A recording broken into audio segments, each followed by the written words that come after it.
Anim na manlalaro ng volleyball ng UE Lady Warriors ay bigla na lang pinalaya sa kupunan.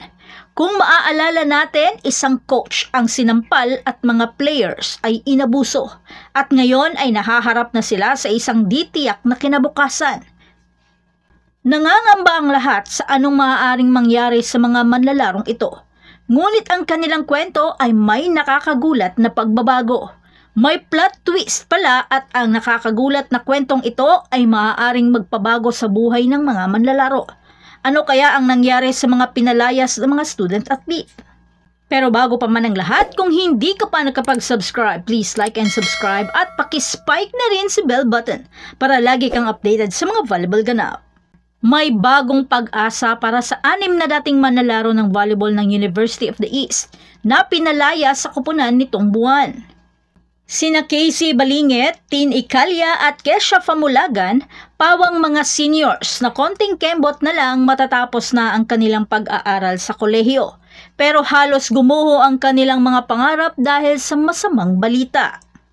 Ngunit biglang may plot twist dahil balak pa ring tumulong ni Sir Frank Lau, ang sponsor ng Strong Group Athletics o SGA, na nangangakong sasagutin ang matrikula at magbibigay pa rin ng allowance para sa pagkain at dormitoryo para sa mga senior players upang matapos pa rin nila ang kanilang pag-aaral sa UE kahit na tinanggal na sila sa kupunan. Hindi lang ito simpleng tulong pinansyal dahil ito ay isang pag-asa.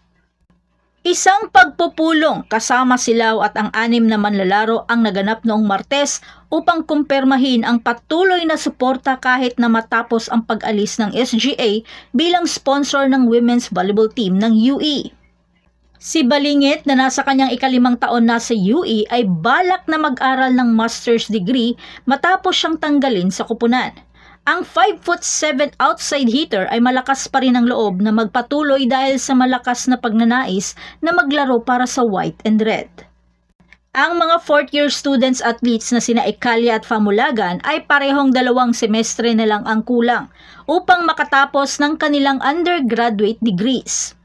Samantala, ang 3 bagong manlalaro na sina Roan Enriquez, Hani Lorono at Loritz Ginoo ay binigyan ng full athletic scholarships at benefits habang sila ay lumilipat sa mga bagong paaralan upang ipagpatuloy ang kanilang college volleyball careers.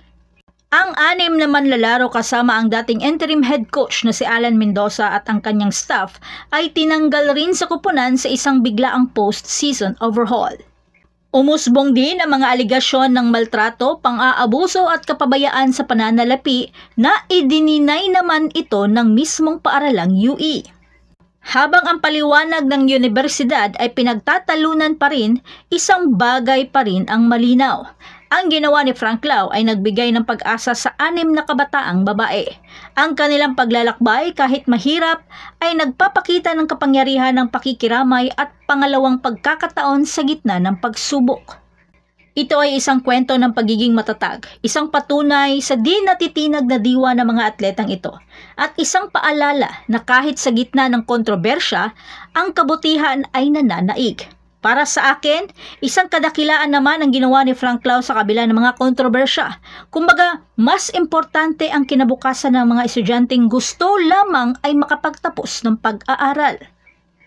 At yan ang lahat para sa ating update ngayon. Manatiling nakatutok para sa iba pang mga balita mula sa mundo ng Philippine Volleyball.